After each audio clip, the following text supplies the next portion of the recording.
आप सब चुनाव की इस बेला में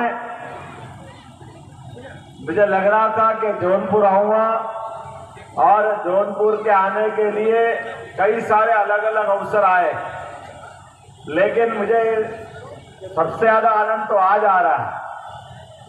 कितना सुखद संयोग है, चुनाव की इस बेला में वो प्रत्याशी भी मौजूद है जिन्होंने कांग्रेस को ठिकाने लगाने के साथ एक विजय अभियान में यहाँ के भी साक्षी बन रहे हैं।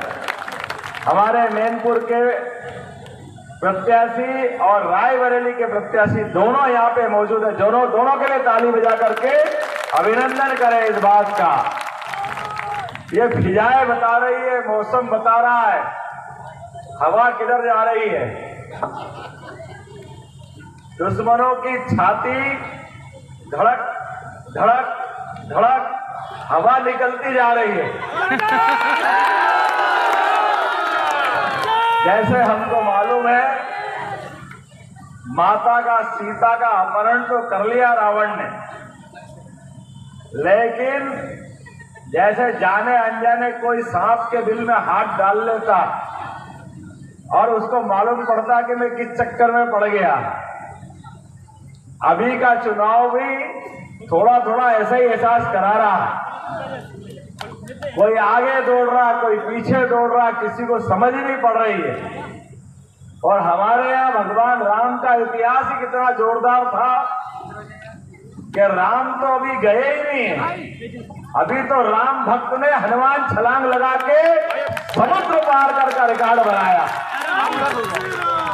और जिसकी लंका सोने की थी, धन वैभव में कोई कमी नहीं थी, लेकिन नीयत नीति खराब थी, तो चाहे 10-10 सिर वाला रावण हो, अंततः गलत नीति के कारण से उसका महादी नाश हुआ। उसी प्रकार से जैसे भगवान कृष्ण ने कंस का घर में घुस करके नाश किया और जय जय कृष्ण करिए दुनिया भर में गोपाल कृष्ण की बंसी बजाई और आवाज सुनाई थी, बोलो गोपाल कृष्ण भगवान की। आज के इस दौर में लोकतंत्र के अंदर इसी प्रकार का एहसास हो रहा है, क्योंकि मुझे मालूम है 5 चरण के चुनाव हो चुके हैं। अब ये लाख कुछ भी चाहे, एक शेर है पुराना, मुद्दई लाख चाहे तो क्या होता है, होता है वही जो। अब भगवान की मर्जी, जिसकी जैसी भावना थी। मैं तो बड़ा आश्चर्य में डूबता हूं जब ये बार बार सोचता हूं कि या तो अपने बलबूते पे चुनाव लड़ना चाहिए थी, या अपने माननीय मुलायम सिंह जी के उन शब्दों को याद कर लेना था जब उनने 19 में ही बधाई दी थी माननीय नरेंद्र मोदी जी को। जोरदार ताली बजा के बताओ कि जिनके साथ जाना चाहिए।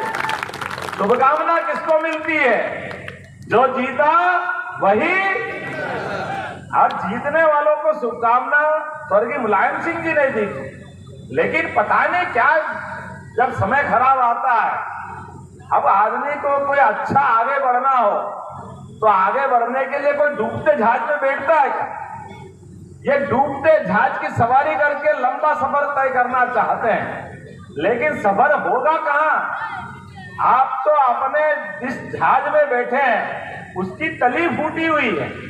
अब हम तो ये समझ नहीं पा रहे हैं। चारों तरफ से जो समाचार आ रहा है, ये जो बात मोदी जी ने आज तक जिस ढंग से रखी है, देश की जनता जानती भी है और एहसास कराती है। ये अपने सामने प्रमाण भी आते हैं। पहली बार उन्होंने 2014 में कहा कि ये सरकार कांग्रेस की किसी लायक नहीं है, ये बार बार देश को लज्जित कर रही है।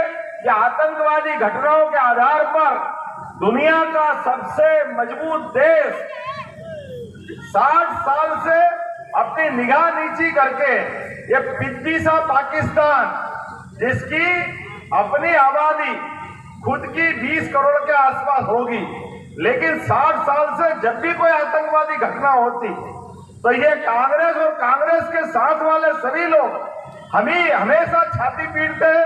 हम क्या करें, पाकिस्तान आतंकवाद करता है, इनके आतंकवादी आते हैं इसलिए बम फोड़ जाते हैं। टिफिन बम हो जाती है, साइकिल बम फूट जाते हैं, रेलवे स्टेशन, बस स्टैंड और तो सिनेमा घर, पूरा देश आतंक में डूबा था। लेकिन हमारे मोदी जी ने कहा था, जैसे ही वो प्रधानमंत्री के लिए उम्मीदवार घोषित हुए, उन्होंने कहा आपने इनको 60 साल दिए, केवल मुझे 60 महीने दीजिए। एक तरफ इनके 60 साल और उनके 60 महीने पाकिस्तान को घर में घुस के मार के बताया कि देश की जनता क्या चाहती है। इसलिए एहसास कराया कि देश के दुश्मनों से निपटने के लिए देश कितना समर्थ है। देश के दुश्मन से उसके घर में भी निपट सकते और दुनिया को भी बता सकते। दुनिया के अंदर डंका बजा कि भारत वो तीसरा देश बन गया जो अपने दुश्मनों से उनके घर में भी ठिकाने लगा सकता है।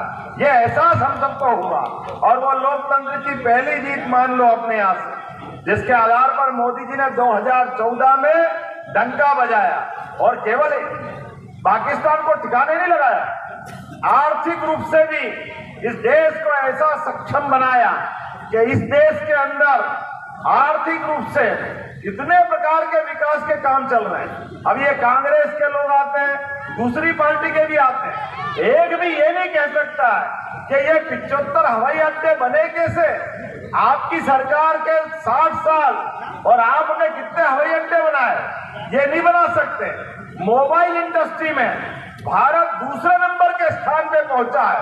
1236 यूनिवर्सिटियां या युवा भी बैठे हैं। ये विश्वविद्यालय खोलने का अगर किसी को श्रेय मिलता है, मेट्रो ट्रेन, पूरे देश में विद्युतीकरण, रेल की लाइन, पानी के जहाज, अरे बनारस से जहाज ले आए मोदी जी, जोरदार ताली बजाओ। कभी सोच सकते थे अपन क्या?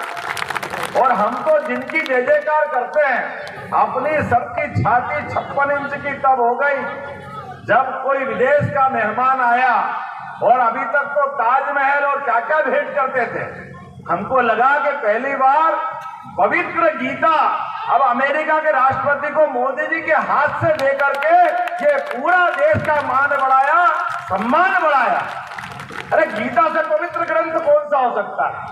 हमारे लिए सौभाग्य की बात। और मैं उस चीज को भी याद दिलाऊंगा, लॉर्ड मेकाले ने 1832 में राजनीति के आधार पर शिक्षा नीति उन्हें लागू की, हमको अपनी जड़ों से काटा। भगवान राम, भगवान कृष्ण, पूरा गौरवशाली हमारा अतीत, उनको कहा उसमें कि इनको पाठ्यक्रम का हिस्सा नहीं बना सकते। दुर्भाग्य से अंग्रेज चले गए 47 में, लेकिन कांग्रेस आई, कांग्रेस ने भी उसी लाइन को पकड़ा। ये तो और बड़े वाले निकले, इनने तो ग से गणेश जी की जगह पढ़ाने के लिए बच्चों को और कोई मिला ही नहीं, तो ग से गधा पालना चालू करा। ये कांग्रेस के कर्म, और आप कांग्रेस से दोस्ती कर लो। उनके अंदर की हालत तो देखो। आज वो कह रहे हैं आरक्षण का नुकसान कर देंगे, आरक्षण बढ़िया, आरक्षण का पाप तो तुम कर रहे हो। तुम्हारी सरकार कर्नाटक में, तेलंगाना में SC, ST, OBC सबका आरक्षण काट करके तुमने वहां मुस्लिम लोगों का आरक्षण जोड़ा है।